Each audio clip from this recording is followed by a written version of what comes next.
প্রিয় দর্শক, যে কোনো বিপদে কোনো দরিদ্র কিংবা দুস্থ মানুষকে কিন্তু আপনি সামনে এক থাল ভাত দিয়ে তার হয়তো তিন বেলার ক্ষুধাটা নিবারণ করতে পারলেন, কিন্তু পকেটে যদি পয়সা না থাকে তাকে কিন্তু আপনি কোনো অবস্থাতেই বাড়িতে রাখতে পারবেন না। সেই পকেটে পয়সার ব্যবস্থাটাও কিন্তু এই মহাদুর্যোগে সরকার ব্যবস্থা নিয়েছে, এবং সেই ব্যবস্থাটা কি? 50 লক্ষ পরিবারের কাছে 2,500 টাকা মাননীয় প্রধানমন্ত্রী কোনো সহায়তা, ভিক্ষার ঝুলি কিংবা অন্য কিছু না, উপহার হিসাবে পাঠিয়ে দিচ্ছেন। কিন্তু সেই টাকাটা কিন্তু হেঁটে হেঁটে আপনাকে নিতে আসতে হবে না, টাকাই আপনার কাছে হেঁটে চলে যাবে। সেটা কি করে যাবে? অনেক বড় প্ল্যাটফর্ম আছে, আমাদের মোবাইল যে প্ল্যাটফর্মগুলো আছে ব্যাংকিং সিস্টেম, তার মধ্যে চলে যাবে। তার মধ্যে বড় একটি প্ল্যাটফর্ম হচ্ছে বিকাশ প্ল্যাটফর্ম। সেটা কি করে এই মানুষগুলোর কাছে টাকাগুলো পৌঁছে যাবে এবং কোনো ভোগান্তি হবে কিনা, এবং সেই তালিকাটাই কি, সব কিছু মিলেই আমরা আজকে মেট্রো সেম টু দ্য পয়েন্টে কথা বলবো। আর আমি বরাবরের মতো আজও রয়েছি সোমা ইসলাম আপনাদের সঙ্গে। আর এই বিকাশ নিয়ে কথা বলবার জন্য 50 লাখ পরিবারের কাছে কি করে টাকাগুলো নির্ভেজালভাবে পৌঁছে দিবে বিকাশ, সেই বিষয় নিয়ে কথা বলতে আমাদের সঙ্গে আজকে স্বয়ং অতিথি যুক্ত হবেন বিকাশের প্রধান নির্বাহী কর্মকর্তা আমাদের কামাল কাদির সাহেব। আমরা কামাল কাদিরকে আমন্ত্রণ জানাচ্ছি আমাদের মেট্রো সেম টু দ্য পয়েন্টে। নিশ্চয়ই আপনি আমায় শুনতে পাচ্ছেন? জি, শুনতে পাচ্ছি। স্বাগত জানাচ্ছি আজকে আমাদের মেট্রো সেম টু দ্য পয়েন্টে আপনাকে। আমি প্রথমে একটু আপনার কাছে জানতে চাইবো, আপনি খানিক আগে যেটা বলছিলেন যে 12 বছর ধরে বিকাশের জন্ম হয়েছে, 12 বছর ধরে 1900 লোক কাজ করছে, 2 লক্ষ এজেন্ট এবং 4 কোটি প্রায় গ্রাহক। কিন্তু এই যে মহা বিপর্যয় চলছে করোনাকালে, এই যে সামাজিক দায়বদ্ধতার জায়গা থেকে বিকাশ মানুষের জন্য কি করছে? দেখেন, 12 বছর ধরে আমরা কাজ করছি, তবে যে বর্তমানে যে বিপর্যয়ের মধ্যে দেশ এবং সারা বিশ্ব আছে, এ ধরনের বিপর্যয়ের জন্য কেউই প্রস্তুত ছিল না, বা আসলে প্রস্তুত থাকা একটা অবান্তর বিষয়। আমরা হয়তো 10 বছরের বন্যার জন্য প্রস্তুত থাকতে পারি, বা 20 বছরের বন্যার জন্য প্রস্তুত থাকতে পারি, কিন্তু যখন একটা 500 বছরের মহাপ্লাবন আসে, তার জন্য আসলে পুরোপুরি প্রস্তুত থাকা কারো পক্ষে সম্ভব না। তবে এর মধ্যেও দেশে অনেকগুলো ভালো জিনিস গত 10-12 বছরে হয়েছে দেশে। একটা তো আগে থেকে ছিল, আমাদের দেশে একটা মোবাইল ইনফ্রাস্ট্রাকচার ছিল, যেটা অত্যন্ত রোবাস্ট। পৃথিবীর অনেক দেশের সাথে তুলনা করলেই আমাদের মোবাইল ইনফ্রাস্ট্রাকচার খুব ভালো। প্রায় 99% জায়গা মোবাইল ইনফ্রাস্ট্রাকচারের মধ্যে পড়ে। আর তার সাথে গত 12 বছরে আমি যদি প্রথম দিক থেকে বলি, একটা হচ্ছে সরকারের যে রূপরেখা, যে এখানে ডিজিটাল বাংলাদেশ গড়ার যে প্রত্যয়, তো তার মধ্যে অনেকগুলো ধাপ আছে। এবং তার একটা ধারাবাহিকতা আমি যদি বলি যে মোবাইল ফাইন্যান্সিয়াল সার্ভিস, এটাও গত, আমি যদি বিকাশের সূত্র ধরেই বলি, তো বিকাশ স্থাপিত হয়েছে আজ থেকে 2010 সালে, তো আজ থেকে প্রায় 10 বছর আগে, এবং লাইসেন্স পেয়েছে 2010 সালে। আম, এবং 2011 সাল থেকে বিকাশের শুরু সার্ভিস দেওয়া। এর মধ্যে রেগুলেটর থেকে শুরু করে বিভিন্ন জায়গায় একটা মোবাইল ফাইন্যান্সিয়াল সার্ভিস বা ডিজিটাল ফাইন্যান্সিয়াল সার্ভিস কিভাবে সুষ্ঠুভাবে গ্রাহকদের সামনে আনা যেতে পারে, এর বিভিন্ন রকম লেয়ার বাই লেয়ার এটার ইমপ্রুভমেন্ট হয়েছে। মানে যেভাবে একটা অনেক সময় দেখা যায় যে স্বর পড়ছে, ওই একইভাবে এখানেও বিভিন্নভাবে প্রথমে এসছে একটা লাইসেন্স, তারপরে একটা এসছে গাইডলাইন, তারপরে এসছে সেন্ট্রাল ব্যাংকের রেগুলেশন। এর মধ্যে আবার ইলেকশন ডেটাবেস, ইলেকশন কমিশনের যে ডেটাবেস, এটাও একটা বিশাল বড় অ্যাসেট বাংলাদেশের আজকে। যে আপনি 10,98,98,00,000, তো প্রায় 11 কোটি মানুষ আজকে বাংলাদেশে কিন্তু এনআইডি আছে। এই যে ইনফ্রাস্ট্রাকচার গুলো একটা একটা পরে দাঁড়িয়েছে, আমি আবারও বলছি, মোবাইল ইনফ্রাস্ট্রাকচার, তারপরে ডিজিটাল আইডির ইনফ্রাস্ট্রাকচার, তার উপরে mobile financial service, digital financial দেওয়ার জন্য রেগুলেটরি যে ইনফ্রাস্ট্রাকচার দাঁড়িয়েছে, অ্যাজ ওয়েল অ্যাজ এটাকে অফার করার জন্য, জনগণের কাছে নেওয়ার জন্য। ধরেন আমরা কাজ করছি, আপনি 12 বছর বললেন, হয়তো আইডিয়া পর্যায়ে 12 বছর ধরে কাজ করছি, বাট সার্ভিস হিসেবে 2011 সাল থেকে কাজ করছি। তো এটারও কিন্তু বিভিন্ন সময়ে এটার একটা ম্যাচুরিটি এসেছে। ওকে, তো সেই ম্যাচুরিটি আসার ফলেই, ধরেন আমি যদি বিকাশের কথা বলি, আজকে বিকাশের 4,30,00,000 গ্রাহক বাংলাদেশে। এরা কি আসলে, এরা কি পাচ্ছে বিকাশের থেকে? মূলত তারা একটা একটা বেসিক ফাইন্যান্সিয়াল অ্যাকাউন্ট খোলার ব্যবস্থা হয়েছে, যে অ্যাকাউন্টটার পিছনে একটা নো ইওর কাস্টমার বা কেওয়াইসি ফর্ম আছে, এই কাস্টমারটা কে, তার সাথে তার কোন আইডি ব্যবহৃত হচ্ছে, এগুলো সংযুক্ত হয়েছে। এর ফলে যেটা হয়েছে যে দেশে একটা সাধারণ মানুষ তার অ্যাকাউন্ট থেকে আরেকজনের অ্যাকাউন্টে টাকা পাঠাতে পারছে, তার অ্যাকাউন্ট থেকে সে একটা পেমেন্ট করতে পারছে, তার যদি প্রয়োজন হয় সে বিল পেমেন্ট করতে পারছে, সে যদি প্রয়োজন হয় মোবাইল রিচার্জ করবে সেটা করতে পারছে। ওই বেসিক অ্যাকাউন্ট গুলার এক একটা হুম হুম হুম ব্যবহার হুম সে তৈরি করতে পারছে। তো সেটা যেহেতু একটা ইনফ্রাস্ট্রাকচার দাঁড়িয়েছিল, সরকার এই দুর্যোগের সময় জি। মনে করেছে যে এরকম একটা দুর্যোগে আমি কিভাবে আহ, দেশের যে জনগণ আছে সেই জনগণগুলোকে আমি কিভাবে রিচ করতে পারি। তো মাননীয় প্রধানমন্ত্রী এবং ওনার হ্যাঁ, সাথে যারা ওই আছেন, জায়গাতেই আমি আই একটু থিঙ্ক তারা থামাচ্ছি কামাল কাদের সাহেব, আমি একটু থামাচ্ছি সেই জায়গাটাতেই আমি প্রশ্নটা রাখতে চাচ্ছি আপনার কাছে যে মাননীয় প্রধানমন্ত্রী সেই দুস্থ জনগণের কাছে যে উপহার সামগ্রীটা পৌঁছে দিবেন বলে গতকালকে জানালেন এবং সেটা তিনি ঘোষণা করলেন, সেই 50 লাখ পরিবারের কাছে 2,500 টাকা মানুষের কাছেই পৌঁছে যাবে টাকাটা। তো সেই টাকাটা বিকাশের মাধ্যমে যখন পৌঁছাবে এবং আরও অন্যান্য মোবাইল ব্যাংকিংও আছে, তো সেইখানে আপনাদের কোনো ভোগান্তি হচ্ছে কিনা এবং এই টাকাগুলো আসলে মানুষের মাধ্যমে কিভাবে পৌঁছাবেন? এবং এই ইতিমধ্যে কিন্তু অনেক অভিযোগ উঠেছে যে নাকি ক্যাশ আউট চার্জ অনেক বেশি নেওয়া হচ্ছে, সেই জায়গাটা একটু আমি জানতে চাই। জি। তো প্রথমে আসি যে এই এই লোকগুলোকে কিভাবে সিলেক্ট করা হলো। তো সরকারের নেটওয়ার্ক আছে, সরকারের সিভিল সার্ভিস আছে, সেটার ভিত্তি করে একটা লিস্ট তৈরি করে আমাদেরকে দেয়া হয়েছে এবং বলা হয়েছে যে প্রত্যেকটা লিস্টের মধ্যে এনআইডি ভেরিফাই করতে, যে একজন ব্যক্তি তাকে দুইবার দেওয়া হচ্ছে কিনা কোনো কারণে সেটা যেন নিশ্চিত করা হয় যে এরকম না হয়, অথবা কোনো রকম আনরেজিস্টার্ড বা এনআইডি নাই এরকম যদি কেউ না থাকে। তো প্রথমত সেখানে একটা যাচাই বাছাই করা হচ্ছে। ওকে, করার পরে যখন গ্রাহককে নিশ্চিত করার পরে অর্থ মন্ত্রণালয় থেকে টাকাটা যখন আসছে বাংলাদেশ ব্যাংক হয়ে বিকাশের কাছে, আসার পর মুহূর্তে কিন্তু বিকাশে টাকাটাকে ওই গ্রাহককে টাকাটা পাঠাচ্ছে এবং সেই সাথে প্রধানমন্ত্রী একটা বার্তাও যাচ্ছে যে এটা তার ঈদের উপহার।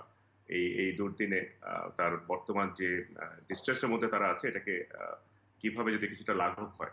ওকে, তো ওইটা পাওয়ার পরে এবং সে সাথে আরো বলি, শুধু যে সরকার যে এখানে 2,500 টাকা পাঠিয়েছে তা না, ওই টাকাটা তুলতে 18 টাকা 50 পয়সা হাজারে লাগে যখন, ওটা তুলতে যে যে 46 টাকা হুম 25 হুম হুম। পয়সা ওটাও কিন্তু অ্যাড করে দেওয়া হয়েছে। ওকে, সুতরাং গ্রাহকের কিন্তু 2500 টাকা পেতে কোনো অতিরিক্ত আর কোনো টাকা খরচ করতে হচ্ছে না। ওকে, তো সেটা এজেন্ট পয়েন্টে যাওয়ার পরে দেখেন যে কয় হাজার গেছে এ পর্যন্ত, আমার জানা মতে সেই এজেন্ট পয়েন্টে কিন্তু সুষ্ঠুভাবেই টাকাটা পাচ্ছে। তবে যদি বিকাশের ফি নিয়ে কথা হয় যে এই 18 টাকা 50 পয়সা কেন হুম হুম ওকে হুম। হাজারে, ওকে, এক্ষেত্রে কিন্তু কারো লাগছে না, কারণ সেটা সরকার এবং বিকাশ দুজনই অ্যাড করে দিয়েছে টাকাটা, যে যেন গ্রাহকের এক্ষেত্রে টাকা তুলতে একটা পয়সা এক্সট্রা না লাগে। ওকে, না, তো কিন্তু আপনি যেটা যদি আপনি বলেন বলছেন, যে আমি যেটা আপনার কাছে একটু জানতে চাই, পৃথিবীর কোথাও তো 1,000 টাকায় ওই 18.5 টাকা চার্জ নেই। কারণ এখানে তো অনেক বেশি, আমি যতটুকু জানি কিংবা বুঝি যে পৃথিবীর কোনো দেশে কি এত ট্রানজ্যাকশন চার্জ আছে কিনা, তাহলে এই সময় এত বেশি কেন এই ট্রানজ্যাকশন চার্জটা? এটা কি কমানো যায় না? নো নো আপনাকে আমি যদি আপনি ডেটা রিসার্চ করেন আপনি দেখবেন যে এমএফএস সার্ভিস অন্য দেশে যেখানে আছে, জি। আসলে বাংলাদেশ পৃথিবীর যত এমএফএস সার্ভিস আছে এটা নিয়ে অনেক রিসার্চও হচ্ছে, শুধু যে এটা মুখের কথা না। দেখা গেছে যে বাংলাদেশে এমএফএস এর চার্জ অন্য যে কোনো দেশের থেকে কম এবং বেশ কম। ওকে, এবং এটা কেন সম্ভব হচ্ছে সেটাও আমি বলতে পারি আপনাকে অর্থনীতির ছাত্র হিসেবে, যে যেহেতু বাংলাদেশের ছোট্ট একটা দেশের মধ্যে অনেক মানুষ আছে, সুতরাং এখানে সেবাটা অনেক কম খরচে দেওয়া সম্ভব হচ্ছে। ওকে, এবং এখানে আপনাকে খেয়াল রাখতে হবে যে যে চার্জটার কথা বললেন 18 টাকা 50 পয়সা বা হাজার শতকরা 1 টাকা 85 পয়সা, তার আগে একটা প্রশ্ন করি হুম। যে বিকাশ কি, আপনি বিকাশ ব্যবহার করেন? আমি বিকাশ ব্যবহার করি না, কিন্তু আমার মা বিকাশ ব্যবহার করে, পরিবারের অনেকেই আচ্ছা, ব্যবহার করে, আমি করি না। জি। তো আমার প্রশ্ন থাকবে আপনার কাছে এবং আপনি আপনার পরিবারের সাথে কথা বলতে পারেন। বিকাশ অ্যাকাউন্ট খুলতে কোনো পয়সা লাগে না। ওকে, বিকাশে টাকা ঢোকাতে কোনো পয়সা লাগে না। কিন্তু আমি একটু বিকাশ দিয়ে কোনো থামাই কিছু আপনাকে, পেমেন্ট এই করতে পয়সা দুর্যোগে, লাগে। এই দুর্যোগের এই সময়টাতে যে পাড়া গলি মহল্লাতে যে সমস্ত ফ্লেক্সি লোডের দোকানগুলো খোলা আছে যেখান থেকে বিকাশ করা যায়, সেখানে কিন্তু তারা অতিরিক্ত টাকা পাঠানোর জন্য চার্জ রাখছেন। কিন্তু সেই জায়গাটাতে আপনাদের নজরদারি আছে কিনা আমি সাথে আরেকটু বলতে চাই, জি, জি। এই দুর্দিনে এখন প্রধানমন্ত্রী কিন্তু দুস্থ মানুষদেরকে 50 লক্ষ পরিবারকে উপহার সামগ্রী পৌঁছে দিলেন, কিন্তু সাধারণ মানুষের আবার অভিযোগ আছে যেখানে মাননীয় প্রধানমন্ত্রী উপহার দিচ্ছেন 50 লক্ষ পরিবারকে, সেখানে বিকাশ কিন্তু কর্পোরেট ওয়েতে তাদের ব্যবসা বাণিজ্যও করে ফেলছেন, অর্থাৎ তারা কিন্তু বাড়তি সার্ভিস চার্জ দিচ্ছেন এবং আপনারা উচ্চ যে সার্ভিস চার্জ দিচ্ছেন সেটার সাথে আপনারা কি এই সময় কমাতে পারেন কিনা, এটি কিন্তু যারা গ্রাহক তাদের অভিযোগ, আমার অভিযোগ না, কারণ আমার কোনো বিকাশ অ্যাকাউন্ট নেই। না, জি, জি, জি। তো মানে আমি এবং গ্রাহকদের জন্যই বলছি। প্রথমত দেখেন এই সময়টাতে আমি কিছু পদক্ষেপের কথা বলি তাহলে। জি। যে বাংলাদেশ ব্যাংকের সাথে কাজ করেই এ পর্যন্ত 18 কোটি টাকা, অলরেডি 18 কোটি টাকা হয়ে গেছে। যেটা যেন কিছু, কিছু ক্ষেত্রে যেখানে ট্রান্সেকশনের পরিমাণ কম, ৳১,০০০ ট্রান্সেকশন এবং সেইরকম 18 কোটি টাকা কিন্তু বিকাশ ফ্রি অফ সার্ভিস দিয়েছে। তো সেটার বেনিফিট প্রায় 11 মিলিয়ন মানুষ এই 180 মিলিয়ন টাকার বেনিফিট পেয়েছে গত 6 সপ্তাহে। ওকে। তো এটা গেল একটা। সেকেন্ডটা হচ্ছে যে আমাদের সবচেয়ে বড় যে চ্যালেঞ্জটা সেটা হচ্ছে এই সার্ভিসটাকে এই সময় অ্যাক্টিভ রাখা। ওকে। এবং আপনি যদি বলছেন যে কোনো গ্রাহক যদি কোনো এজেন্ট যদি তার কাছে অতিরিক্ত টাকা নেয়, দেখুন আপনি একটু বুঝতে হবে জিনিসটা যে আমি যদি আমার নিজের অ্যাকাউন্ট ব্যবহার করি, আমার অ্যাকাউন্ট থেকে কিন্তু অতিরিক্ত টাকা নেওয়ার কোনো উপায়ই নাই। এখন আমি যদি আমার নিজের অ্যাকাউন্টটা ব্যবহার না করি, আমি যদি নিজের অ্যাকাউন্ট না খুলে দেশের সাধারণ 4 কোটি 30 লক্ষ মানুষ যেভাবে অ্যাকাউন্ট করেছে, সেভাবে আমি অ্যাকাউন্ট না করে আমি বলছি আমি একটা এজেন্টকে বলছি তুমি আমার টাকাটা নাও। এই টাকাটা দিয়ে তুমি এবার আমার জন্য ট্রান্সেকশন করে দাও। ওকে? তাহলে কিন্তু আমি নিজেকে একটা ঝুঁকির মধ্যে এক্সপোজ করছি। আপনি যদি নিজের অ্যাকাউন্ট থাকে আপনার, যেটা এবং সেটা বলছি কোনো দুরূহ কাজ না। আজকে ঘরে বসেই একজন মানুষ অ্যাকাউন্ট খুলতে পারছে। 4 কোটি 30 লক্ষ লোক আজকে বিকাশ অ্যাকাউন্ট খুলেছে। আপনার যদি নিজের অ্যাকাউন্ট থাকে, সেই নিজের অ্যাকাউন্ট থেকে আপনি টাকা পাঠাবেন কাউকে, সেখানে তো আপনাকে কেউ কিছু অতিরিক্ত নেওয়ার সুযোগই পাচ্ছে না। আর আপনি যখন ক্যাশ আউট করছেন, হুম। তখন আপনার অ্যাকাউন্ট থেকে ক্যাশ আউট করবেন আপনি ৳১,০০০, সিস্টেম আপনাকে ৳18.50 কেটে রাখবে। ওকে? হাজারে। এবং এখানে কিন্তু অতিরিক্ত টাকা নেওয়ার কোনো সুযোগ পাচ্ছে না। সুযোগটা আসছে কোথায়? আমার নিজের অ্যাকাউন্ট আমি করিনি। আ আ আলসেমি করে হোক, যে কারণে হোক না কেন। কিন্তু আমি এমএফএস এর বেনিফিটটা নিতে চাচ্ছি। তখন আমি বলছি যে পাড়ার একটা দোকানে কাউকে পাঠাচ্ছি। পাঠিয়ে বলছি, "আমার টাকাটা আপনার অ্যাকাউন্ট দিয়ে আপনি পাঠিয়ে দেন।" এখন তখন সে ৳18.50 র জায়গায় ৳20 নিচ্ছে। ওকে? এটাকে আমাদেরও সজাগ হতে হবে এবং আমি এই সুযোগটা নিয়ে গ্রাহকদেরকেও বলছি যে নিজের অ্যাকাউন্ট খুলুন। নিজের অ্যাকাউন্ট খুলতে কোনো পয়সা লাগছে না। টাকা ভরতে কোনো পয়সা লাগছে না। কোনো পেমেন্ট করতে কোনো পয়সা লাগছে না। সেই ক্ষেত্রে এবং আপনাকে সরকার সর্বরকম সুযোগ দিয়েছে। আপনার যে ন্যাশনাল আইডি কার্ড আছে, হুম, হুম, হুম। সেই আইডি কার্ড ব্যবহার করে আপনি নিজের অ্যাকাউন্ট খুলতে পারছেন এবং ঘরে বসে খুলতে পারছেন। আমি ওকে? বুঝতে পেরেছি। তো কামাল ওইটা কাদের যদি সাহেব, আমরা আমার আরো যে কয়েকটা প্রশ্ন আছে সেটার মধ্যে আরেকটা প্রশ্ন হচ্ছে যে মোবাইল ব্যাংকিং আমাদের জীবনযাপনকে ভীষণ সহজ করে দিয়েছে। একদম আমাদের হাতের মুঠোতে টাকা আমাদের কেড়ে দিচ্ছে। আমাদের ভোগান্তি কমে গেছে, প্রতারণাগুলো অনেক কমে গেছে। কিন্তু প্রতারণার জায়গা যদি আমি বলতে থাকি তাহলে এই বিকাশ নিয়ে কিন্তু নানান ধরনের প্রতারণার অভিযোগ আছে। একদিকে যেমন জীবনটা সহজ হয়েছে, আবার এই টাকা পেতে আবার ভোগান্তি তৈরি হয়ে গেছে। অর্থাৎ গ্রাহকের সুরক্ষা নিশ্চিত করবার জন্য আপনাদের মনিটরিং নজরদারিটা কি? কারণ আমরা অনেক সময় গ্রাহকের থেকে জানতে পারি যে বিকাশের মাধ্যমে কিন্তু তাকে হ্যারাস করার জন্য, অর্থাৎ প্রতারণা করার একটা কৌশল চক্র কাজ করছে। সেই দিকটাতে আপনাদের নজরদারিটা কি, এবং এই চক্র আসলে কারা? আমাদের তো অনেক কিছুই হয়েছে, তো তারপরও কেন এই চক্রটাকে ভাঙা যাচ্ছে না? যে বিকাশের পেছনেই কেন লেগে আছে এই চক্র, যে পিন নাম্বার চাই, পিন নাম্বার চেয়ে মানুষকে ভোগান্তিতে হয়রানিতে ফেলছে? জি, জি, কয়েকটা বিষয় বলি। একটা হচ্ছে যে অনেকটা সড়কের মতন। সড়কে দেখবেন যে গাড়ি চলছে, অসংখ্য গাড়ি যাওয়া আসা করছে। এটা নিয়ে কোনো কথা হচ্ছে না। বা যখন কোনো একটা দুর্ঘটনা ঘটছে, তখন আমরা সেটাকে নিয়েই কথা বলছি। তখন আমরা তো এখানেও তাই।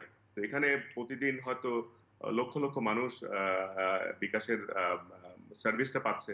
বা যখন একটা দুর্ঘটনা ঘটছে, আমরা সেটাকে নিয়ে কথা বলছি এবং কথা বলব। এবং এটা আপনার সম্পূর্ণ আপনি যে কথাটা রেইজ করেছেন এটা আমার জন্য একটা সুযোগ গ্রাহকের সাথে এটা নিয়ে কথা বলার। প্রথমত হচ্ছে যে বা এটা আ আ যে বিকাশ থেকে আম অ্যাক্টিভলি আ গণমাধ্যমে যেয়ে আমরা প্রতিনিয়ত লোকজনকে বলছি যে তারা যেন তার পিন নাম্বার, তার যে ওয়ান টাইম পাসওয়ার্ড এগুলো যেন কারো সাথে শেয়ার না করে। তো আমি যদি আমার বাসার সিন্দুকের চাবি কারো কাছে দিয়ে দিই, আমার বাসার দরজার চাবি দিয়ে বলি, বা চেক সাইন করে রাখি, সাইন করে বলি এবার চেকটা থাকলো এখানে সাইন করা আছে, এবং একজন লোক তখন সেটা এসে তার তথ্য ওখানে তার মত প্রয়োজন মতন লিখে সে চেকটাকে এনক্যাশ করে ফেলছে। তো ওইটাই আমাদের সবচেয়ে বড় কনসার্ন যেটা আছে, যে কন্টিনিউয়াসলি আমাদেরকে এনগেজ থাকতে হবে লোকজনকে অ্যাওয়্যার করার জন্য। এবং এখানে আরেকটা ব্যাপার আছে, আমি এটা না বলতেই না, এমন একটা ব্যবস্থা হয়ে গেছে, একটু খ্যাতির বিড়ম্বনাও হচ্ছে। হুম হুম ওকে, হুম। যে মানে আহ, গাড়ি রাস্তায় কিন্তু হোন্ডা ছাড়া ইয়ামাহাও আছে। ওকে, কিন্তু যে কোনো দুর্ঘটনা ঘটলে লোকজন বলছে হোন্ডা এসে ধাক্কা দিয়েছিল। ওকে, তো এখানে বিকাশ ছাড়া আরো সার্ভিস আছে। তবে আমরা অনেক সময় দেখেছি অভিযোগ এসেছে যে আমাদের একটা ফ্রড হয়েছে, কিন্তু ইনভেস্টিগেট করার পর দেখা গেছে যে ওখানে কোনো বিকাশ অ্যাকাউন্টই ইনভলভ নেই। ওকে, তো এটাকেও আমাদের এটাকে এটাকে হালকাভাবে নেওয়ার তার কোনো মানে সুযোগ নেই বিকাশের আমাদেরকে। ইমেজ এবং ব্যাপারটা হচ্ছে, বিকাশকে কি ইমেজ সংকটে ফেলবার জন্য এটা কেউ কেউ কাজ করছে বলে আপনি মনে করেন, যে খ্যাতির বিড়ম্বনার না কথাটা আমি যে সেটা আপনি বলবো না। বলছেন? না, আমি বলবো এটাই, যে সাধারণ জনগণ জি। যেভাবে মানুষ বলছে যে আজকে আমার জিরক্স মেশিন কাজ করছে না। ওকে, কিন্তু জিরক্স মেশিন ছাড়াও তো ক্যাননও তো ফটোকপি মেশিন সাপ্লাই দিচ্ছে। ওকে, তো ব্যাপারটা দাঁড়িয়েছে সেটাই, যে লোকজন বলছে যে আমার হোন্ডা কাজ করছে না আজকে, বাট আসলে যেটা তারা বলতে চেয়েছেন যে আজকে আমার মোটরসাইকেল কাজ করছে না। ওকে, তো যেটা হচ্ছে এখানে, যে কিছু গ্রাহক যখন প্রতারণার শিকার হচ্ছেন, তারা সঙ্গত কারণেই বলছে যে আমার বিকাশে সমস্যাটা হয়েছে। আমি শুধু বলতে চাচ্ছি আপনাকে, এখানে বিকাশ ছাড়া আরো সার্ভিস আছে, সেখানেও এই ধরনের সমস্যা হতে পারে। ওকে, আমি তো এখন এবার আরেকটা আমি বিষয়। আসছি জি আসলে জি সমস্যাটা বলুন। কি। জি। না, আপনি সমস্যাটা আপনারটা হচ্ছে শেষ এখানে করুন। হ্যাঁ। কন্টিনিউয়াসলি, যে কন্টিনিউয়াসলি এক এক শ্রেণীর লোক মানুষের সরলতার সুযোগ নিয়ে, আমি আপনাকে দুটো তথ্য দিই। একটা হচ্ছে এখনো পর্যন্ত বিকাশের সিস্টেমে কখনো হ্যাকিং হয়নি। আজকে হ্যাকিং হয়নি এখনো পর্যন্ত দৃঢ় বিশ্বাস নিয়ে বলতে পারছি, কিন্তু ভবিষ্যতে যে হ্যাকিং হবে না সেটা বলতে পারছি না। অবশ্যই হতে পারে, এবং কন্টিনিউয়াসলি এই জন্য আমাদের টেকনিক্যাল যে এনহ্যান্সমেন্ট, সেটার পিছনে কাজ করছি। আমাদের যে পার্টনাররা আছে, আলিবাবা গ্রুপ যারা আছে, সেখান থেকে টেকনোলজি এনে সিকিউরিটির ব্যবস্থা করছি। কিন্তু আপনি নিশ্চিত থাকেন যে এখনো পর্যন্ত সিস্টেম কোনো হ্যাকিং হয়নি। ওকে, কামাল কাদের যেটা সাহেব, আমি হয়েছে আর সেটা হচ্ছে আচ্ছা, সামাজিক সিস্টেম ভাবে। আপনারা হ্যাক হয়নি, ভবিষ্যতে যেন না হয় সেজন্য তো আপনাদের অবশ্যই আরো অনেক বেশি নজরদারি থাকবে এবং সেটাকে সুরক্ষিত করবেন আপনারা। কিন্তু কিন্তু আরেকটা সময় বিষয়। যেটা যেটা যেটা জি। যেটা শেষ করতে চাচ্ছি, যেটা হচ্ছে, আই থিঙ্ক সেটা অস্বীকার করার কিছু নেই। আমাদের প্রতিনিয়ত হুম হুম হুম। লোকজনকে বিভিন্ন রকম ছলাকলায় বিভিন্নভাবে চাপ প্রয়োগ করে লোকজনকে তার কাছ থেকে আপনার পিন নাম্বারটা দিন, এটা না হলে এটা হবে, ওটা না হলে ওটা হবে, আপনি এটা করুন ওটা করুন, এবং লোকজন তখন অনেক সময় বিরক্ত হয়েও তাদের পিন নাম্বারটা দিয়ে দিচ্ছে। মানুষকে সচেতন থাকতে হবে যে এই ধরনের ফ্রড করার জন্য, হটকারিতা করার জন্য এক শ্রেণীর লোক আছে, সমাজে আছে, তাদের পিছনে ল এনফোর্সমেন্টও লাগছে, আমরাও তাদের সম্বন্ধে লোকজনকে সজাগ করছি, কিন্তু আছে এবং সারা জীবনই থাকবে। সুতরাং এটা নিয়ে যদি আমি সচেতন না হয়ে যদি আমি আমার তথ্যটা কারো কাছে তুলে দিই, তাহলে কিন্তু এই লোকগুলো আরো বেশি মানে তারা সুযোগ পাচ্ছে।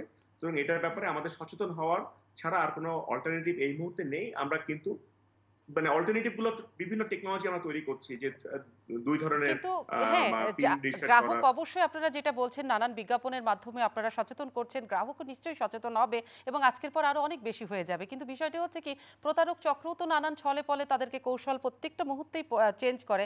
তো যারা যে নাম্বারগুলো থেকে এই বিকাশের গ্রাহকদেরকে প্রতারণা করার নিত্য নতুন কৌশল নিয়ে এগোচ্ছে, তাদের সেই নাম্বারগুলো, তারা যেন গ্রাহকরা এ ধরনের প্রতারিত হতে পারলে আপনাদের কোনো হটলাইন কি নাম্বার আছে, যে সাথে সাথে তাদের সাথে যোগাযোগ করে এটার একটা সুব্যবস্থা পাবে কিংবা পাওয়ার কোনো আহ, ভবিষ্যতের পরিকল্পনা কি আছে? দুইটা ব্যবস্থার কথা বলি। একটা হচ্ছে 16247, যেটা এটা একটা আমাদের 24 আওয়ার্স একটা কল সেন্টার চলছে, কয়েকশো মানুষ সেখানে আছে, মানুষের দিনের হাজার রকম প্রশ্নের উত্তর দিচ্ছে, এবং সেগুলাকে সেখানে অভিযোগের সুযোগ আছে।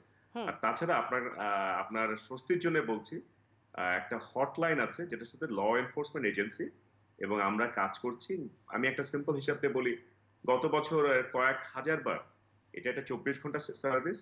আমরা হয়তো ওই বললাম দুর্ঘটনার ব্যাপারটা জানছি, কিন্তু অনেকবার কিন্তু বহু লোক তারা ফ্রড করে অমুকটা করেছে, বা একজন অমুকে যে অন্যায়ভাবে টাকা চাচ্ছে, এই তথ্য কিন্তু ল এনফোর্সমেন্ট আমাদের কাছ থেকে পাচ্ছে, এবং পাওয়ার পরে কিন্তু এই লোকগুলোকে ধরছে।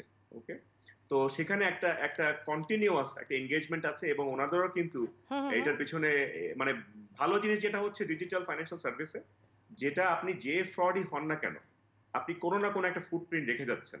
এবং আপনাকে কিন্তু আজকে না হোক কালকে ধরা হবে। আপনার ফুটপ্রিন্ট থাকছে এবং এটা নিয়ে ল এনফোর্সমেন্টও কাজ করছে। এবং সুতরাং এটা নিয়ে সে যদি মনে করে যে আমি মানে একটা একটা স্টোরি প্রায় বলি যে একবার একজন এরকম প্রতারিত হওয়ার একবার একজন এরকম কাউকে জিম্মি করেছে। জিম্মি করার পরে টাকাটা চাওয়ার সময় বলেছে যে মানে বিকাশের মাধ্যমে টাকা না দিতে, অন্য কোনো মাধ্যমে দিতে। পরবর্তীতে আমি এই সংবাদপত্রে দেখেছি যে সংবাদপত্র লিখেছে এভাবে যে অতঃপর সনাতন পদ্ধতিতে হুম, হুম, হুম। তাকে টাকা দেওয়ার পরে তারপরে সে মুক্তি দিয়েছে। তার মানে বট গাছের নিচে এসে কেউ টাকা রেখে গেছে। ওকে? তো বটম লাইনটা হচ্ছে যে ডিজিটাল পদ্ধতিতে কেউ যদি কোনো হঠকারিতার মধ্যে ইনভলভ থাকে, তাকে যে ধরনের সিস্টেম দেশে তৈরি হচ্ছে, হুম, হুম, হুম। সে ধরা পড়বেই এবং এই নেটটা আস্তে আস্তে অনেক বেশি টাইট হয়ে যাচ্ছে। কামাল ওকে? কাদের সাহেব, আমি আরেকটা বিষয় তো জানতে এটাই চাই যে আমার মাননীয় প্রধানমন্ত্রী যে এক্সপেকটেশন। ৫০ লাখ পরিবারে ২,৫০০ করে টাকা উপহার হিসাবে পাঠাচ্ছেন, সেইখানে যাদের মোবাইলে বিকাশ নাম্বার নাই তাদেরকে আপনারা তাদের টাকাটা কি করে পৌঁছে দিবেন? আমরা জানি রকেট আছে, নগদ আছে, কিন্তু যাদের বিকাশ নাই তাদের কাছে আপনারা যাবেন কি করে? এই এই ৫০ লক্ষ টাকা যেটা মাননীয় প্রধানমন্ত্রীর এই যে অনুদানটা নিয়ে আপনি কথা বলছেন, এগুলো জি। প্রত্যেকটাই এমএফএস এর মাধ্যমে হুম, দেওয়ার হুম। ব্যবস্থা করা হয়েছে এবং যাদের এমএফএস অ্যাকাউন্ট বর্তমানে নেই, তাদেরকে বলা হয়েছে তাদের জন্য এমএফএস অ্যাকাউন্ট তাদের এনআইডি এর পরিবর্তে খুলে দেওয়ার জন্য। সুতরাং যেগুলো যাচ্ছে আপনি জেনে খুশি হবেন যে এর জন্য প্রতিদিনেই অনেকগুলো নতুন করে অ্যাকাউন্ট খোলা হচ্ছে। তো অনেকেই আছে যে তারা একটা দুস্থ ব্যক্তি, তার ফোন আছে কিন্তু এখনো পর্যন্ত এমএফএস অ্যাকাউন্ট হয়ে পারেনি, তার এনআইডি আছে। তো সুতরাং এই দুটার সমন্বয়ে তার জন্য অ্যাকাউন্ট খোলা হচ্ছে এবং সে অ্যাকাউন্টে টাকা পাচ্ছে। অতঃপর সে যে টাকাটা এনক্যাশ করে নিতে পারছে। কামাল কাদের সাহেব, একটা বিরাট বড় অভিযোগ আছে, মোবাইল ব্যাংকিং এর বাজারে আপনারা নাকি এককভাবে নিয়ন্ত্রণের চেষ্টা করছেন। আপনারা কাউকে মাথা তুলে দাঁড়াতে দেন না কিংবা ধারে পাশে দাঁড়াতে দেন না।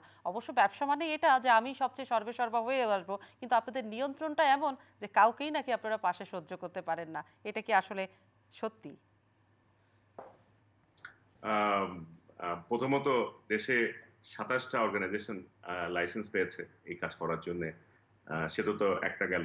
দ্বিতীয়ত হচ্ছে যে গতকালকেও আমি দেখলাম যে আমাদের এই প্রধানমন্ত্রী অনুদানও ৪ টা সংস্থার মাধ্যমে দেয়া হলো।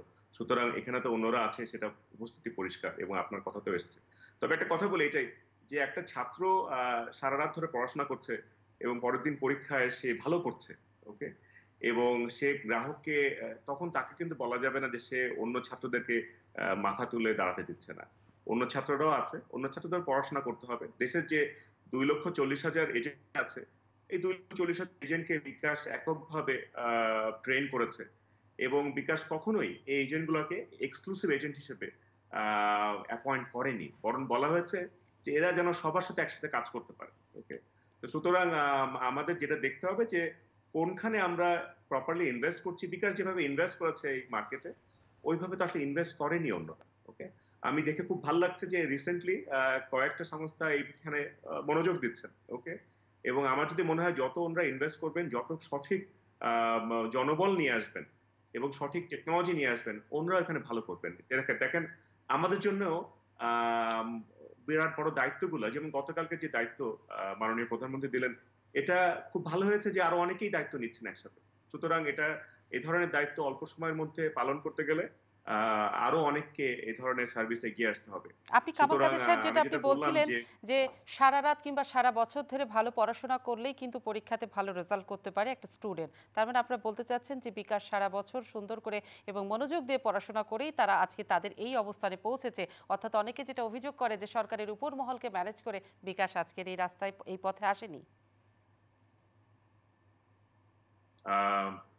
আম আই থিংক আমার কাছে মনে হবে যে দেশে যে বা সরকার যে ডিজিটাল বাংলাদেশ গড়ার যে প্রত্যয় দেখিয়েছিলেন, আ বিকাশ সেটাকে যেন কমপ্লিমেন্ট করতে পারে। স্রোতের বিপরীতে না যেয়ে সেই স্রোতটাকে যেন ব্যবহার করতে পারে, সেরকম একটা সার্ভিস দাঁড় করিয়েছে। এখন আজকে যদি বলেন যে দেশের এনআইডি সিস্টেমটা তো সরকার করেছে। ওকে? এই এনআইডি সিস্টেমটাকে বিকাশ ব্যবহার করছে। সুতরাং এখানে বলা যাওয়া ঠিক হবে না যে সরকারের উপর মহলকে কোনো ব্যবহার করা হচ্ছে। সরকারি যদি মহল কোনো ক্ষেত্র যদি বিকাশের সক্ষমতাকে রেকগনাইজ করে, এটা আমি মনে করব একটা বিশাল আস্থা আমাদের প্রতি এবং সেটাকে আমরা অত্যন্ত আ গর্বের সাথে এবং আনন্দের সাথে নিই। কিন্তু আপনার কথার সূত্র আমাকে বলতে হবে যে দেখুন আ পৃথিবীর বেস্ট কিছু ইনভেস্টরকে আমরা নিয়ে এসেছি। ১ম এ এসেছে বা দেশের মধ্যে থেকে ব্র্যাক ব্যাংক ছিল। আর আমেরিকা থেকে মানি ইন মোশন ছিল। আর তারপরে বিশ্ব ব্যাংকের আইএফসি এখানে ইনভেস্ট করেছে।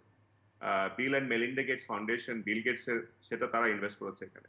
এবং শেষে আলিবাবার যে ফাইন্যান্সিয়াল সার্ভিস অ্যান্ড ফাইন্যান্সিয়াল, তারা ইনভেস্ট করেছে। তো এই যে বিভিন্ন রিসোর্স, এবং তাছাড়া হুম দেশের হুম হুম বেস্ট কিছু হিউম্যান রিসোর্স, সেটা আপনার ব্যাংকিং সেক্টর থেকে, রেগুলেটরি সেক্টর থেকে, তারপরে ডিস্ট্রিবিউশন সেক্টর থেকে বিকাশে জয়েন করেছে।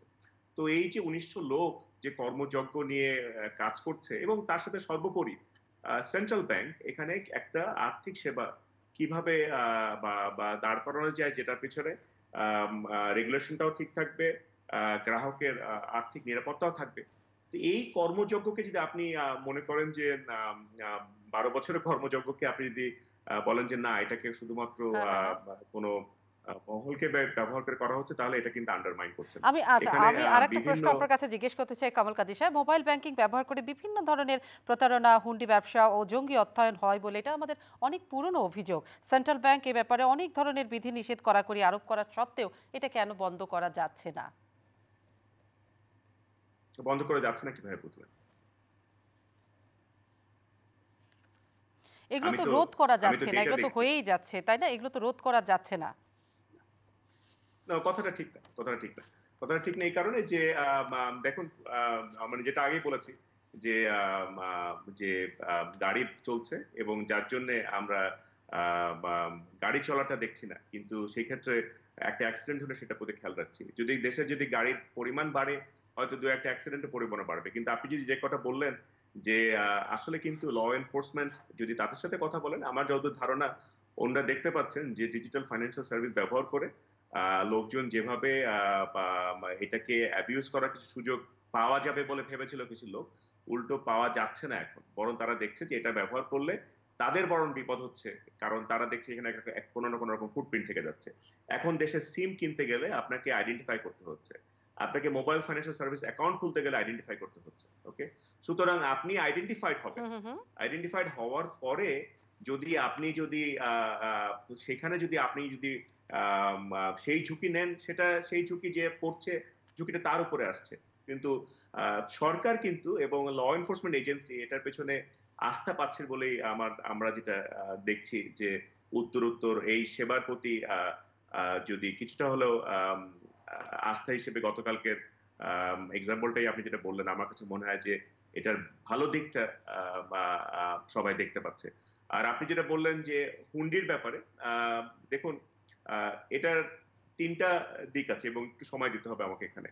প্রথমত হচ্ছে যে হুন্ডির সাথে বিকাশের কোনো সম্পর্ক নেই। এটা বাংলাদেশ ব্যাংক, এটা তাদের বিভিন্ন ইনভেস্টিগেশনে পরিষ্কারভাবে এসেছে। যেটা হচ্ছে যে বিদেশে অবস্থানরত কিছু লোক, তারা বিদেশে টাকা রেখেছে। তাদের মানে গ্রাহক যখন একটা ইনফরমাল হুন্ডি, যেটা গত মানে ইনফরমাল মানি ট্রান্সফার, যেটা আমি বলবো হুম হুম হুম হুম এটা আমি জানি না ৫০, ৬০, ১০০ বছর ধরে হয়তো হচ্ছে। ওকে? সেখানে তারা আগে অন্য কোনো পদ্ধতিতে হয়তো তাদের ছোট অঙ্কের টাকাগুলা তারা মানুষকে হাতে পৌঁছে দিত। এখন দেখা গেছে যে আরে এটাকে বিকাশ বা বিকাশ যে কোনো একটা সার্ভিস ব্যবহার করে তোমার বাড়ি পৌঁছে দিব, আমাদের যাওয়া লাগবে না। ওকে? তো সেই ক্ষেত্রে কিন্তু ৩টা পদক্ষেপ নেওয়া হয়েছে। একটা হচ্ছে যে দেশগুলোতে দেখা গেছে যে এ ধরনের ভাবে লোকজন এটাকে অ্যাবিউজ করছে, সেখানে ল বিকাশের রেজিস্ট্রেশন করা হয়েছে তাদের, আমাদের যে লোগো গুলো ব্যবহার করা যেন তারা যারা মানে ব্যবহার করতে না পারে, বিকজ অ্যাকচুয়ালি ওই দেশে কিন্তু কি করছে সেটা ওই দেশের আইন কন্ট্রোল করছে। দ্য বিগেস্ট ভায়োলেশন আমাদের চোখে হচ্ছে যে তারা আমাদের কোন রকম লোগো ব্যবহার করে বলছে যে তারা বিকাশের অংশীদারি, কিন্তু তারা আচ্ছা বিকাশের কোনো অংশীদারি না, বা বিকাশের তার কোনো পার্টনারশিপ নেই।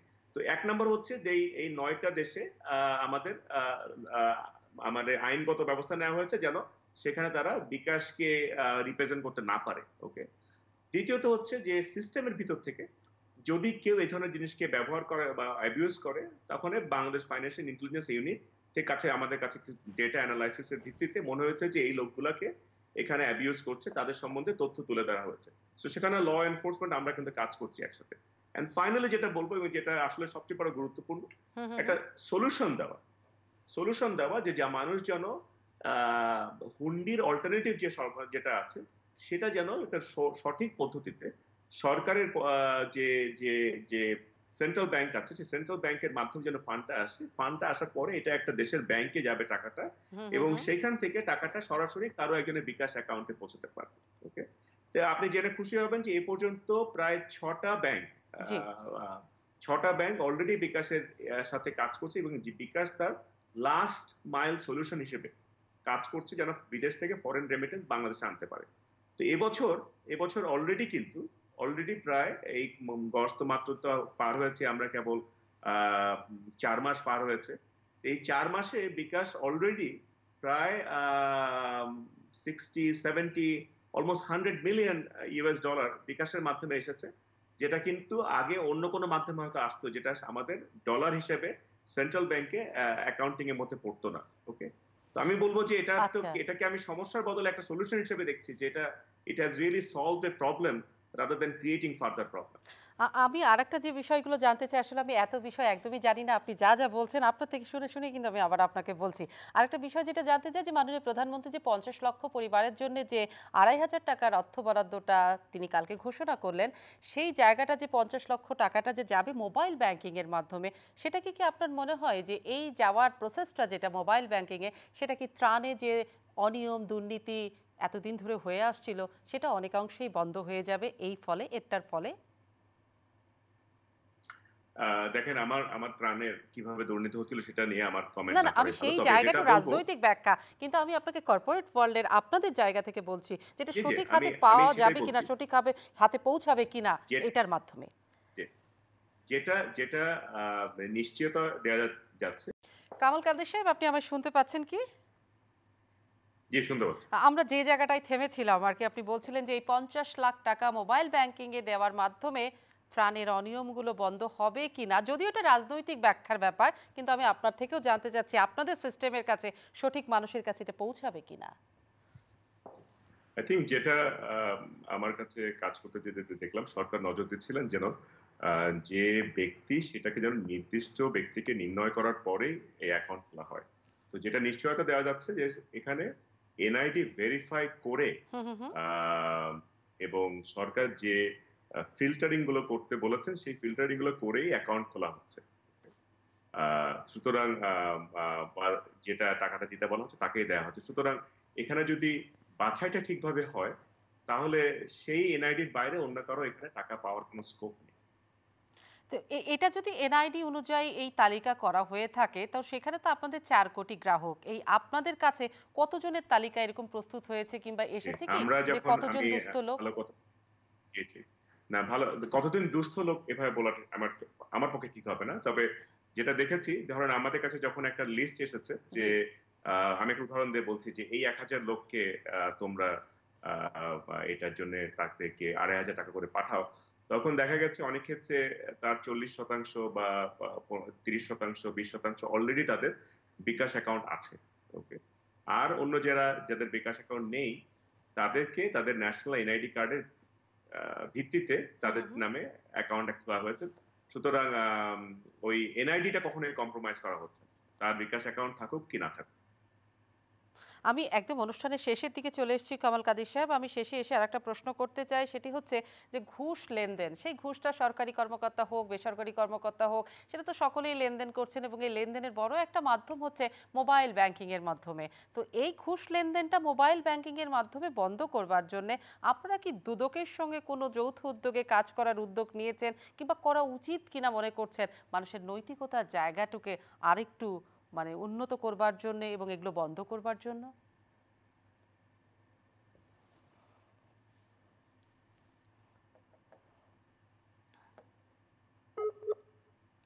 আপনি কি আমার প্রশ্নটা শুনতে পেয়েছেন কামাল কাদের সাহেব? আপা, একদম শুনতে পাইনি, লাইন কেটে কেটে গেছিল, এবং এই মুহূর্তে আপনি ফ্রোজেন আছেন। আমি আমি কি এখন আমার কথা শোনা যাচ্ছে এখন?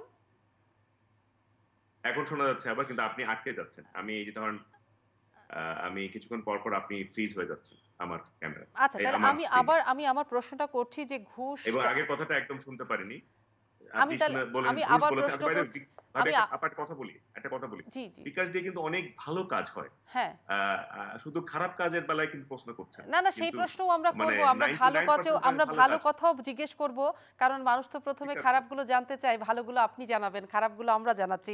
আর সবচেয়ে বড় কথা যে ঘুষ লেনদেনের বড় একটা মাধ্যমও কিন্তু কামাল সাহেব যে হচ্ছে মোবাইল ব্যাংকিং। তো আপনি আমরা প্রশ্ন দেখি করেন, আমি সরকারি, প্রশ্ন বেসরকারি প্রশ্ন বিভিন্ন সেক্টরে কিন্তু মোবাইল ব্যাংকিং এর মাধ্যমে ঘুষ লেনদেনটা হয়ে থাকে। তো এটা দুদকের অনুসন্ধানে বের হয়ে এসেছে এই বিষয়গুলো। তো আপনারা কি দুদকের সাথে যৌথভাবে এগুলো বন্ধের ব্যাপারে কোনো ধরনের কাজ করার উদ্যোগ নিয়েছেন কিনা কিংবা নেবেন কিনা ভবিষ্যতে? জি, জি। আ বা প্রথমত সেন্ট্রাল ব্যাংক এই প্রতিটা ট্রান্সেকশন আ দিনে ৳২৫,০০০ বেশি ট্রান্সেকশন করা যায় না। হুম, হুম, হুম। আর একটা অ্যাকাউন্টে কখনো আপনি ৳৩,০০,০০০ বেশি রাখতেও পারবেন না। আর তারপরে হচ্ছে আগে ছিল আ দৈনিক ৭৫,০০০ মাসে ৳৭৫,০০০ বেশি ট্রান্সেকশন করা যাবে না। যেটা এই কোভিড এর সময় এটা প্রায় এটা ৳২,০০,০০০ আ বাড়ানো হয়েছে। তো যেটা দেখা যাচ্ছে যে এটা আসলে it's a very limited scope account. Okay?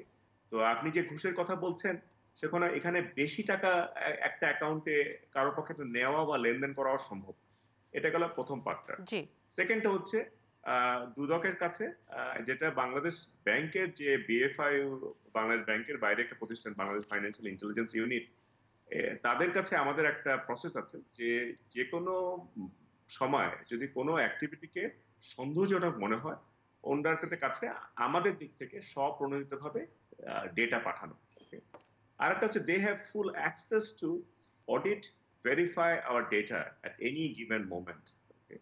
তো ওটাও কিন্তু ওনারা প্রতিনিয়ত করছেন। আর তার বাইরে দুদকের সাথেও কিন্তু এই নিয়ে কথা হচ্ছে যে যেকোনো সময় যেকোনো তথ্য দুদক আমাদের কাছে জানতে চাইলেই কিন্তু যেহেতু ডিজিটাল হচ্ছে সবকিছু ফুটপ্রিন্টে থেকে যাচ্ছে আমরা হুম, কিন্তু হুম, হুম। তথ্য পাঠাচ্ছি ওনাদেরকে। সুতরাং আম এই লিমিটেড সাইজের যে অ্যাকাউন্ট তাকে যদি কেউ অপব্যবহার করে তাকেও কিন্তু নজরদারির মধ্যে আনার সর্বরকম ব্যবস্থা করা আছে। এবং সেই ব্যবস্থার মাধ্যমে তথ্য যাচ্ছে তাদের কাছে। কামাল সাহেব আমার আরেকটা প্রশ্ন আছে যে যেকোনো প্রতিষ্ঠানকে বড় করবার জন্যে কিংবা তাকে সফল হওয়ার জন্য অর্থাৎ তার নার্সিংটাকে সুন্দরভাবে করবার জন্যে সরকারের কিন্তু বড় একটা অবদান থাকে। তো এই কোভিড-19 সময় আপনাদের এই প্রতিষ্ঠানকে বিকাশকে আরো একটু বড় করবার জন্যে কিংবা আরো মানুষের কাছে পৌঁছে যাওয়ার জন্যে আপনারা কি এই মুহূর্তে সরকারের কোনো সহযোগিতার প্রয়োজন আছে বলে মনে করছেন? দেখেন প্রথমত গতকালকের উদাহরণটা দিয়েই বলি জি। যে এ ধরনের একটা ক্রাইসিস মুহূর্তে সরকার একটা আস্থার প্রতীক। ওকে? এবং সেই সরকার আস্থার প্রতীক হয়ে যখন আমাদেরকে তাদের আস্থায় নিয়ে আমাদের মাধ্যমে একটা কাজ করতে চাচ্ছেন তাদের কাজ, সেটাই আমাদের জন্য সবচেয়ে বড় একটা অর্জন। ওকে? আর তারপরে বলব যে আ বা আমরা গত ১১ বছর ধরে কাজ করছি। সুতরাং এই সময়টাতে বিভিন্নভাবে আমাদের সম্বন্ধে আমাদের কাজের সম্পর্কে তথ্য নিশ্চয়ই সরকারের কাছে আছে। সেন্ট্রাল ব্যাংকের রেগুলেটেড এন্টিটি হিসেবে আ আমরা আমাদের মনে হয় বা উনারাও যেকোনো একটা কাজ করার আগে যাচাই-বাছাই করার অবশ্যই পূর্ণ অবকাশ তাদের আছে। আ আমি মনে করি যে সরকার যে আমাদেরকে একটা এসেনশিয়াল সার্ভিস হিসেবে ঘোষণা দিয়েছেন, আ তাতেও কিন্তু আমাদের জন্য বিরাট বড় কাজ হয়েছে। কারণ আমাদের কাজটা আমরা সঠিকভাবে করতে পারছি। ওকে? কামাল এবং সাহেব হ্যাঁ, জি। সবচেয়ে জি, জি বলুন, বলুন আপনি। না তো আমাদের কাজটা যদি আমরা হুম, সঠিকভাবে হুম, হুম। করতে পারি, সেটাই কিন্তু সবচেয়ে বড় কন্ট্রিবিউশন হবে। আ তো আমি মনে করি যে সরকার যখন এসেনশিয়াল সার্ভিস আমাদেরকে ঘোষণা দিয়েছেন এবং তাছাড়া যখন আমাদের আ মা কে ব্যবহার করে তাদের কিছু কাজ আ আ সমন্বয় করছেন, আমি মনে করি এটা আমাদের জন্য একটা বিশাল অর্জন। এবং uh hmm, hmm, hmm. Going forward I would say যে যদি সরকারের যেকোনো কাজে যদি আমরা আমাদের এরকম ক্রাইসিস এর সময় আমরা যদি পার্টিসিপেট করতে পারি, এটা আমাদের জন্য একটা বিশাল প্রাপ্তি হবে। কামাল সাহেব সরকার আপনাদেরকে আস্থায় নিয়েছে এবং আস্থায় নেওয়ার কারণে আপনাদের উপরে ভীষণ বড় একটা ভরসা পেয়েছে, ভরসার জায়গাতে আপনাদের কাছে এত বড় একটা দায়িত্ব তুলে দিয়েছে। কিন্তু সেটা একটা একটা প্রসঙ্গ গেল, কিন্তু আর একটা জায়গায় দেখি যে আপনারা যে কোনো সময় ভালো ভালো চটকদার রংচঙে বিজ্ঞাপন দিয়ে মানুষের পাশে থাকেন, কিন্তু এই করোনার সময় সত্যিকার অর্থে সরকারের এই টাকা মানুষের কাছে পৌঁছে দেওয়া ছাড়া আপনারা ব্যক্তিগতভাবে আর কিভাবে মানুষের কাছে গেছেন, মানুষের জন্য কি ধরনের সাহায্য সহযোগিতা করছেন আপনারা জি, প্রাতিষ্ঠানিকভাবে? জি। প্রথমত হচ্ছে যে একটা আ বিকাশ একটা লস মেকিং এন্টিটি আজকে। Okay? একটা লস মেকিং এন্টিটি হওয়ার পরেও আহ, গত কয়েক সপ্তাহ মিলে অলরেডি 18 কোটি টাকা কন্ট্রিবিউট করেছি সরাসরি আমাদের নিজেদের পকেট থেকে, কিছু কিছু ক্ষেত্রে সার্ভিস ফ্রি অফ কস্ট করার মাধ্যমে। Okay? এটা ছাড়াও 5,000 ফ্যামিলি সেনা কল্যাণ সংস্থার সাথে কাজ করে আমরা তাদেরকে তাদের খাবারের ব্যবস্থা করছি। আর আমাদের সরাসরি এই পদক্ষেপগুলো ছাড়াও আহ, আরেকটা যদি বলতে পারি যে আমাদের যারা আমাদের শেয়ার হোল্ডার যারা আছেন, ওকে, ব্র্যাক ব্র্যাক ব্যাংক তো আছে বাংলাদেশে, তারাও তাদের মতো পদক্ষেপ নিচ্ছেন। তাছাড়া আলিবাবা গ্রুপ থেকে কিন্তু আমরা তাদের ফাউন্ডেশনের মাধ্যমে প্রথম পর্যায়ে 30,000 টেস্ট কিট, তারপরের পর্যায়ে 3 লক্ষ মাস্ক এবং 50টা ভেন্টিলেটর হুম হুম হুম। সহ আরো 10টা আইটেম, গতকালকেও কিছু আইটেম পৌঁছেছে এবং পৌঁছানোর পরে স্বাস্থ্য অধিদপ্তরের কাছে তুলে দেওয়া হয়েছে। তো আমরা আমাদের যার যা ক্যাপাসিটিতে আছে সেটা নিয়ে কাজ করছি এরকম একটা ক্রাইসিসের মধ্যে। তবে আমি মনে করি যে আর্থিক পার্টিসিপেশনের কথাগুলো বললাম, আম, এগুলো ছাড়াও তো আহ, ধরুন যে যে অনুদানগুলো দেওয়া হচ্ছে এগুলোর মধ্যে কিন্তু বিকাশ ব্যাপকভাবে সাবসিডাইজ করছে। জি। এমনকি যে যে গার্মেন্টস ফ্যাক্টরির যে এমপ্লয়ীদের যে বেতন দেওয়া হচ্ছে সেখানেও আমাদের একইভাবে অবস্থান আছে। কিন্তু সবচেয়ে বড় যে কাজটা আমার মনে হয় যদি করতে পারি আমরা, আমাদের যে কাজটা, সেই আমাদের কাজটা যে মানুষের এই এই দেশের স্বল্প আয়ের মানুষের যাদের যে একটা ফাইন্যান্সিয়াল অ্যাকাউন্ট, এই কাজটা যদি সঠিকভাবে করতে পারি তাহলেই হবে আমাদের সবচেয়ে বড় কন্ট্রিবিউশন। তো ওইটা যেন সঠিকভাবে করতে পারি সেটার জন্য আমি এবং আমার কলিগরা এবং আমাদের যে যে কর্মী বাহিনী আছে, আমাদের যে এজেন্টরা আছে, আমাদের যে ডিস্ট্রিবিউটাররা আছে, তারা কাজ করে যাচ্ছে। That is our our biggest, আমি বলবো আমাদের দিক থেকে করার জন্য সেটা সবচেয়ে বড় কাজ হবে যে ওই কাজটা ঠিকভাবে করতে পারছি কিনা। কামাল সাহেব, আমার আরেকটা প্রশ্ন, মোবাইল অপারেটর এবং ব্যাংকিং সেক্টরগুলো লেনদেনের ক্ষেত্রে আপনাদের সঙ্গে কিভাবে একসাথে কাজ করছে এটা যদি একটু জানাতেন। মোবাইল অপারেটররা তারা আমাদের নেটওয়ার্ক প্রোভাইড করছেন। হুম হুম ওকে। হুম। আর আপনি যদি ব্যাংকের কথা বলেন, আপনাকে একটা উপমা দিয়ে বোঝাই যে বিকাশ কি। বিকাশ একটা স্মল ট্রানজাকশন করার অ্যারেঞ্জমেন্ট। তো আমি যদি এভাবে দেখেন যে আম, যে মানে বিকাশ হচ্ছে একটা খালের মতো, হুম। যেটা একদম আপনার বাড়ির কাছে যে ধান ক্ষেত আছে সেই ধান খেতে পানি নিয়ে যাবে, বা আপনার বাড়ির কাছে পুকুরের কাছে পানি নিয়ে যাবে। কিন্তু ব্যাংক হচ্ছে মেইন ফাইন্যান্সিয়াল ইনফ্রাস্ট্রাকচার। সে ব্যাংক হচ্ছে পদ্মা নদীর মতো। Okay? তো ওই পদ্মা নদীতে যদি পানি না থাকে তাহলে কিন্তু খাল দিয়ে পানি এনে আমি বেশি দূর কিছু করতে পারবো না। তো এই ক্ষেত্রে ব্যাংক এবং বিকাশ অত্যন্ত সমন্বয়ের মাধ্যমে কাজ করছে। তো ধরেন এই মুহূর্তে 16টা ব্যাংকের সাথে বিকাশ কাজ করে। ওকে। এই ব্যাংকগুলোর ইনফ্রাস্ট্রাকচার যদি না কাজ করে, ওকে, তাহলে কিন্তু বিকাশ বেশি কিছু করতে পারবে না। ওই আবার উদাহরণ দিয়ে বলছি যে পদ্মা নদীতে যদি পানি না থাকে তাহলে খালে পানি আনার কোনো স্কোপ নেই। তো একটা প্রতিদিন একটা বিশাল সমন্বয় হয় ব্যাংক এবং বিকাশের মধ্যে। বিকাশ দিনে অ্যাভারেজে 2200 বার বিভিন্ন ব্যাংকে টাকা জমা রাখে, হুম হুম হুম। ব্যাংক থেকে টাকা তোলে এবং তারপরে সেটা তার এজেন্টের কাছে পৌঁছে দিচ্ছে এবং এজেন্টের কাছ থেকে গ্রাহকের কাছে যাচ্ছে। এই বিশাল কর্মযজ্ঞে ব্যাংক এবং বিকাশের একটা ম্যাসিভ কমপ্লিমেন্টিং রোল আছে যৌথভাবে, আচ্ছা। যার উদাহরণ আমি দিলাম। এবং এটা এই কোভিড এর মধ্যেও কিন্তু চলছে। প্রথম দিকে ব্যাংক লিমিটেড আওয়ারে খোলা ছিল, পরবর্তীতে সেটা বেড়ে বেড়ে এখন তো অনেক আওয়ার খোলা আছে। তো যার জন্য এই সমন্বয়টা আরো বেড়েছে কোভিড এর মধ্যে। আমি একদম শেষের দিকে চলে এসেছি, আমি হয়তো এটা শেষ প্রশ্নই আপনার কাছে করব। আপনি বলছিলেন যে বিকাশকে আপনি একটা খালের সাথে তুলনা করলেন, কিন্তু স্বপ্নের তো শেষ নেই। একদিন এই খালকে আমরা দেখব পুকুরের মতো, পুকুর থেকে নদী হবে, নদী থেকে সমুদ্রে চলে যাবে।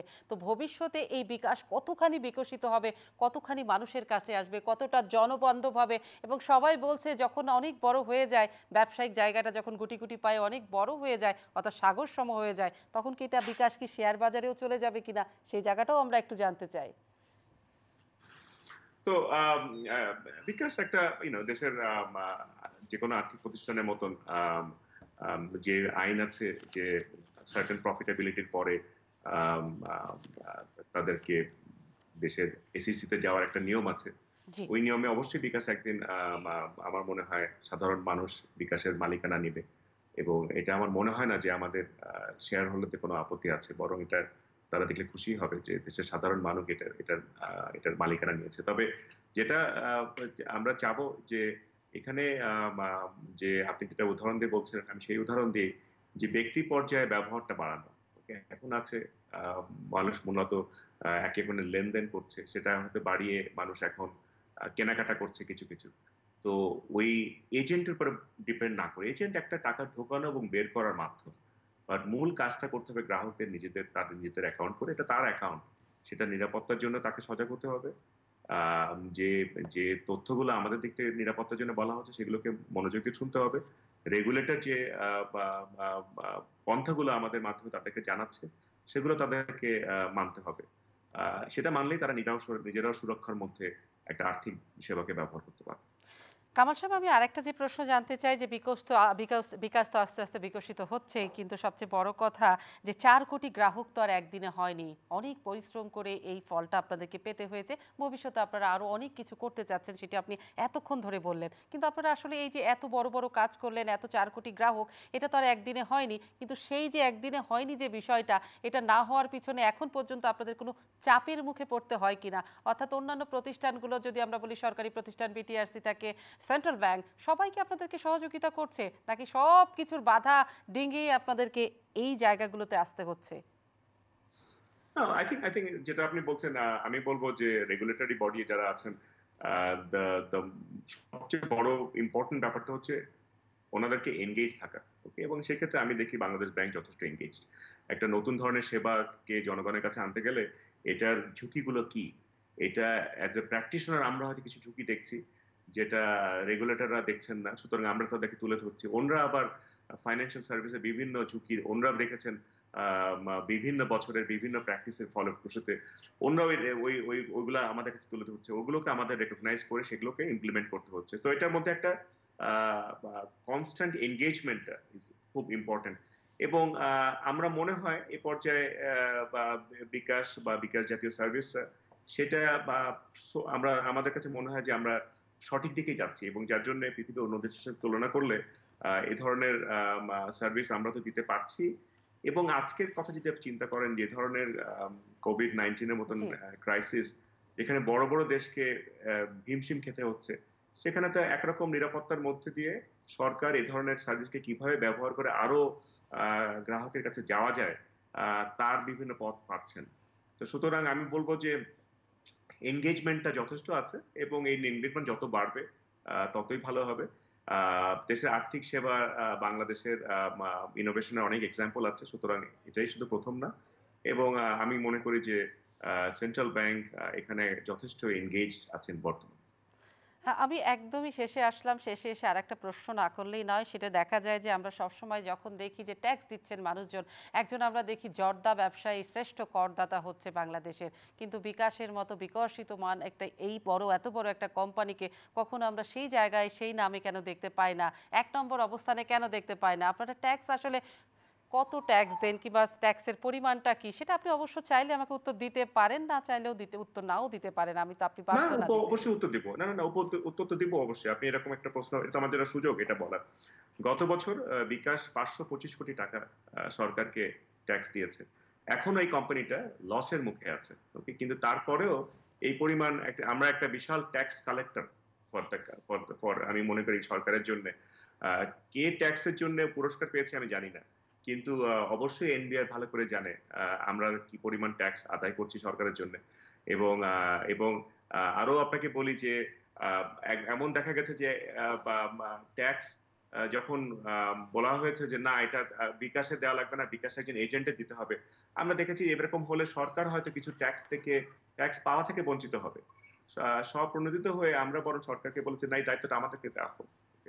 তো গত বছর as a tax collector for the government 525 কোটি টাকা সরকারকে আমরা কালেক্ট করে সরকারকে দিয়েছি। এবং এবং যেখানে গত বছর বিকাশ গত বছরের লসে ছিল, আই থিঙ্ক 60 কোটি টাকা লস হয়েছে গত বছর আমাদের।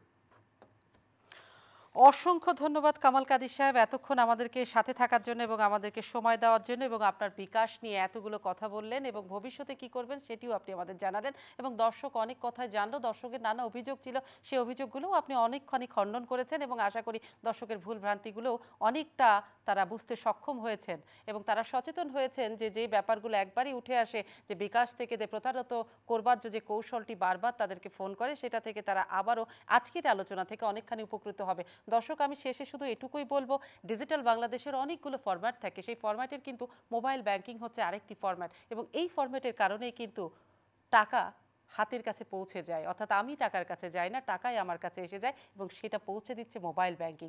সুতরাং আপনারা এই সব ব্যাংকিংয়ের ক্ষেত্রেও যেন প্রতারিত না হন, নিজেরা সচেতন থাকবেন এবং এই মুহূর্তে আবারও বলছি, ঘরে থাকবেন, প্রয়োজন ছাড়া বাইরে যাবেন না। আর ওই যে বললাম, নিজেরাই ঘরে থাকুন, বাসায় বসেই আপনার টাকা আপনার বাড়িতেই পৌঁছে যাবে, আপনাকে টাকার পেছনে দৌড়াতে হবে না। আমি সোমা ইসলাম আজকের মতো বিদায় নিলাম। সকলে সুস্থ থাকবেন, ভালো থাকবেন, মেট্রো টু দ্য পয়েন্টের সঙ্গেই থাকবেন।